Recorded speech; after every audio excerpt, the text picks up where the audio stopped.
Shams Charania of ESPN is reporting that the Memphis Grizzlies, for the first time, are listening to trade offers for Ja Morant. Doesn't mean that a trade is imminent, but a trade is more possible than it has ever been before. What does that potentially look like for the Memphis Grizzlies? Some potential teams to deal with, to look into as you do your trade machine dealings in the days ahead.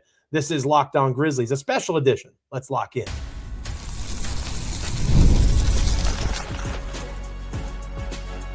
You are Locked On Grizzlies, your daily Memphis Grizzlies podcast, part of the Locked On Podcast Network, your team every day. Thanks so much for being with me on this special installment of Locked On Grizzlies. It is I, Joe Mullinax, flying solo. My co-host, Michael Cole, Memphis Grizzlies beat writer for the Commercial Appeal. Understandably, a little bit busy at the moment, trying to chase down leads and figure out what the heck is going on. I promise that we're not soothsayers. I promise that we don't know the future. On our Friday edition of the show, we talked about trade ideas for Jaren Jackson Jr. and Ja Morant, or at least the feasibility of them being traded and moved on from. I said I was closer today than I was a couple of weeks ago, and apparently the Memphis Grizzlies are as well. So Shams Charania of ESPN reporting that the Memphis Grizzlies are listening to trade offers for Ja Morant. This is a major shift from what we have been hearing publicly from the team in recent years, in recent months and weeks. The Grizzlies have not said publicly they are doing this. There's been no intuition or insinuation, I should say, from Zach Kleiman, Grizzlies GM. We don't hear from him very often, of course, but there's been nothing on the radar that this was the case. It's been weird that Ja has gone from questionable to out the last couple of games. We noted that on our most recent show, and Ja, of course, is out for Friday's game against the Oklahoma City Thunder already. But what is going on is a fair question to ask. And where did this information come from? Because our own DeMichael Cole, Memphis Grizzlies beat writer for the Commercial Appeal, also co-host of Locked On Grizzlies, he has said that Ja Morant has not asked for a trade. So it didn't come from Ja Morant's camp. And the Grizzlies are so secretive. They lock things up so aggressively that you can't imagine that Zach Kleiman, who has come out publicly in the last year and saying that we're not listening to trades for Ja Morant, you can't possibly think that it came from the Grizzlies, right? So it makes you think that maybe an opposing team, an opposing GM called and reached out to Memphis asking about Ja, and instead of being shooed away, instead of being pushed away, the Grizzlies actually said, well, listen. A couple of immediate takeaways for me about this whole event before we get into possible ideas for what a trade should look like and all those sorts of things. Number one, the Memphis Grizzlies will endure whether or not Ja Morant is on the roster. And Shams, to his credit in the ESPN post, the Grizzlies could rebuild around Jaren Jackson Jr. The Grizzlies don't have to trade Ja Morant. I would argue that's more likely now that this is out in the open than it was before it became public information. But they don't have to do it. Ja Morant is under contract for the next 2 years. So there is a path for the Grizzlies and Ja to still work together moving forward. I think that's what Ja wants. At least that's what he has said publicly on social media, things of that ilk. Shams points that out in his report. But even if Ja Morant gets traded, there has been movement and statements on X. I'm not going to be a fan anymore. I'm canceling my season tickets. Social media is not the real world. Friendly reminder that it's over a decade now. The Memphis Grizzlies were voted the #1 franchise in professional sports by ESPN, I think 2012, 2013. The Memphis Grizzlies were a great franchise before Ja Morant. And guess what? They have the capacity to be a great franchise once again after Ja Morant, whatever that after is, whether it's in a month, a year, 10 years, maybe even later than that.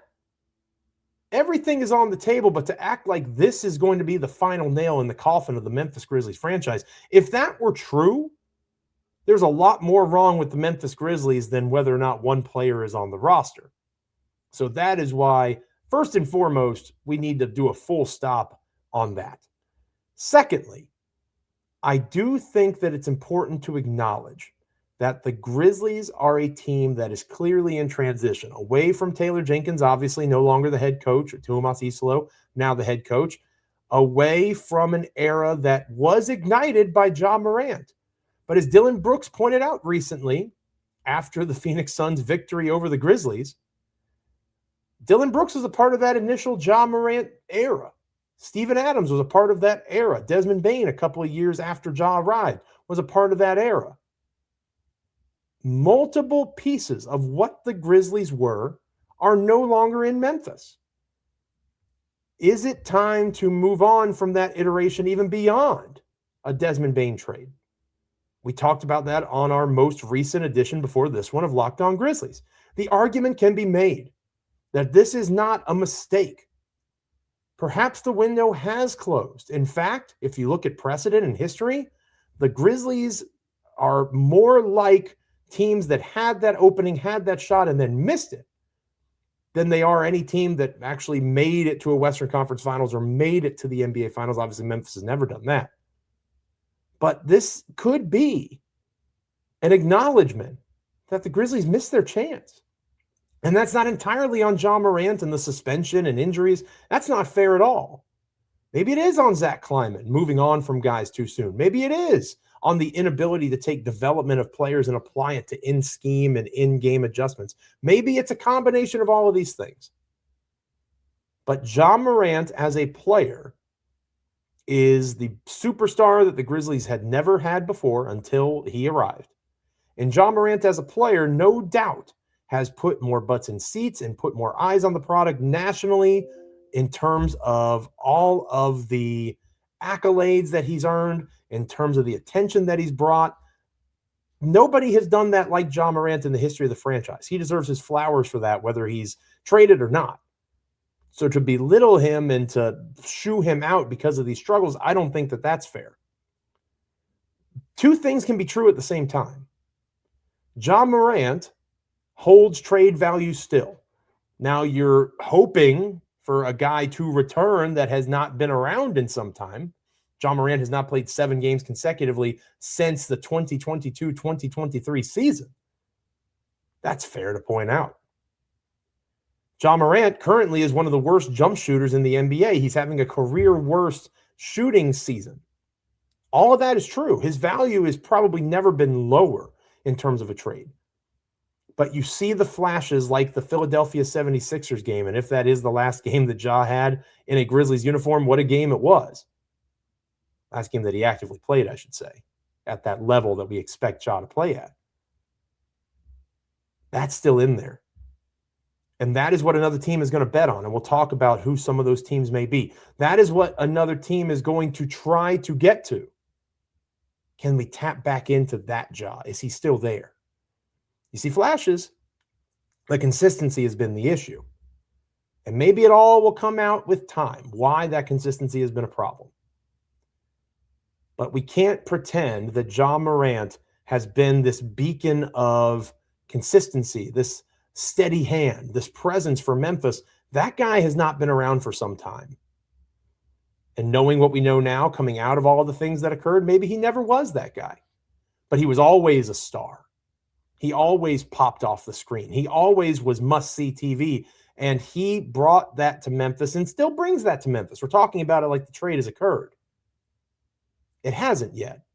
Ja could still be a Memphis Grizzly moving forward. But this acknowledgement, again, I think from an outside source that's outside of Memphis and the Grizzlies organization, that the Grizzlies are now listening. That guy that was the future of American basketball, that guy who got ESPN to have a Memphis Grizzlies day at FedEx Forum, that guy may well be gone both literally and figuratively. And now Memphis has to figure out what that looks like in the wake of that. They have young talent, Cedric Coward, Zach Edey. They have pieces to be excited about. If they do move on from Ja, they have point guards that theoretically are getting healthy, and Ty Jerome and Scottie Pippen Jr. If that time is coming, Ja Morant will not be the value in terms of what he could have been several years ago compared to now. And whenever you're weighing possible trade partners, you have to have that in mind. They are betting on what Ja Morant may be again, not what he currently is. And that is a big bet, but it's also one that if you hit, if you send him to a place where he doesn't have to be the best player on the team, and he gets close to what he once was, that could be the difference between a playoff team and a championship contender.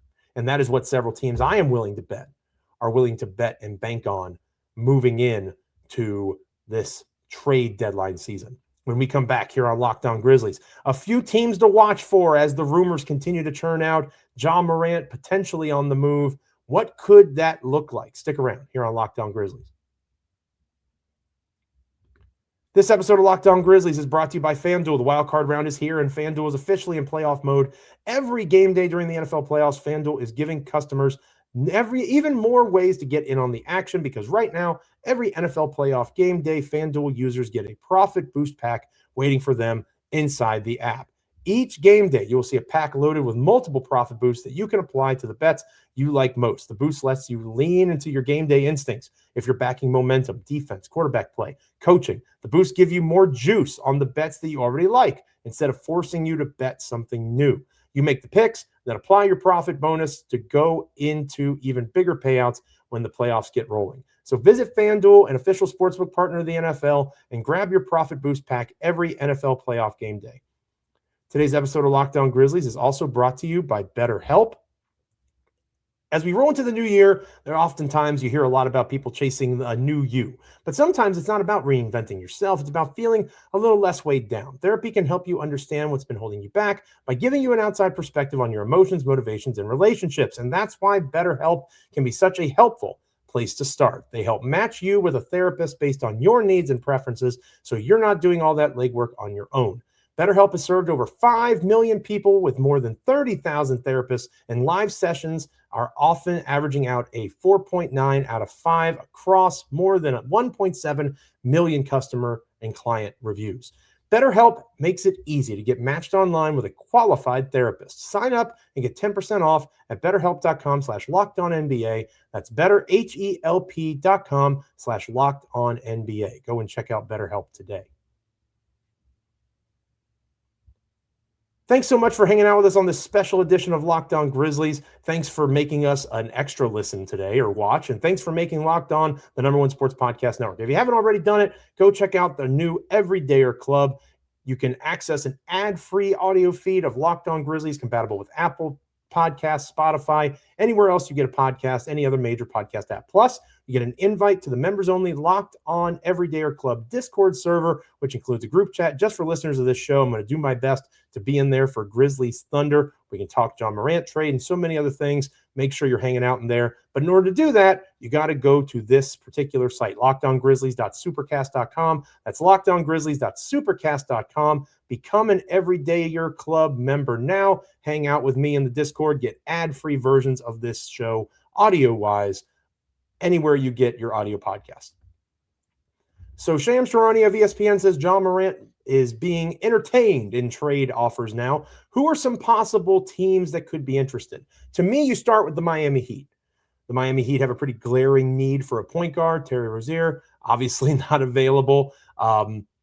Tyler Hero, not necessarily a true point. Davion Mitchell is a talented player. He's available for trade here in the next several days. The Grizzlies could potentially be interested in somebody like that coming back in a Ja Morant trade.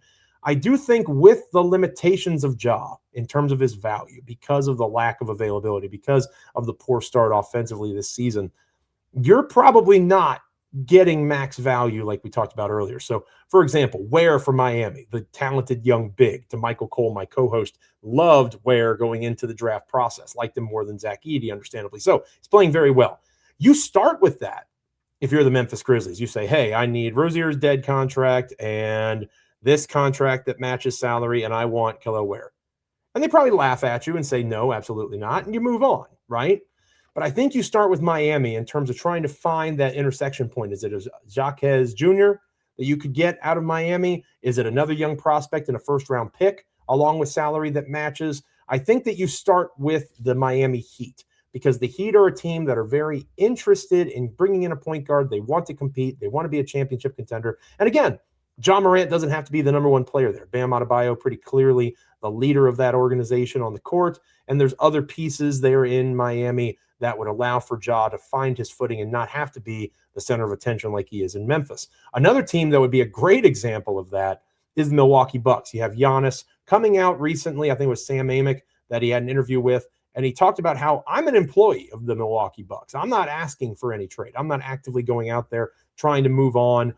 But the Bucks are desperate to make that guy happy, to make Giannis happy. And I think there's potential there for a trade where Ja, even though he's not as good of a fit as Damian Lillard before he blew out his Achilles would have been, I think there's room there for like a Ryan Rollins being a focal point or center point of a trade. Again, maybe not a ton of draft capital. Maybe it's matching salaries from there. I think the Milwaukee Bucks, keep an eye out for that, trying to get somebody to pair with Giannis to be that star level point guard. Having Miles Turner there also helps because that is somebody that can obviously knock down threes as a big, as a unique center. I think that a pick and roll kind of combination with Giannis and Ja, with Turner on the perimeter, and other players obviously for Milwaukee could really be intriguing. And then a third team that I'm going to say is a spoiler, a dark horse in this conversation, would be the Portland Trailblazers. Now, before you laugh at me and before you think the Grizzlies aren't going to send a guy to the West, that's certainly possible. But what did the Portland Trailblazers have? They have young talent.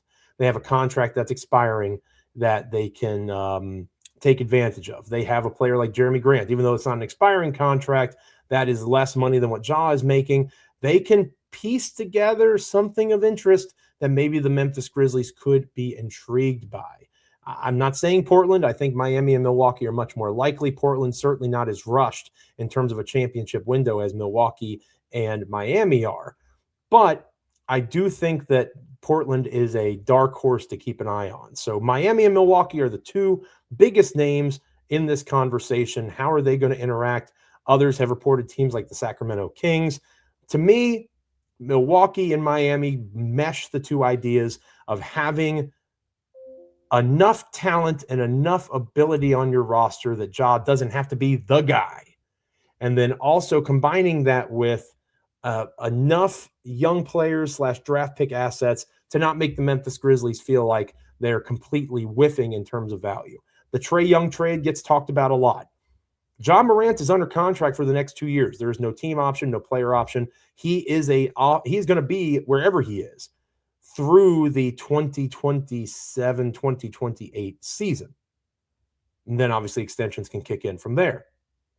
Trae Young, in theory, could walk this summer from the Washington Wizards.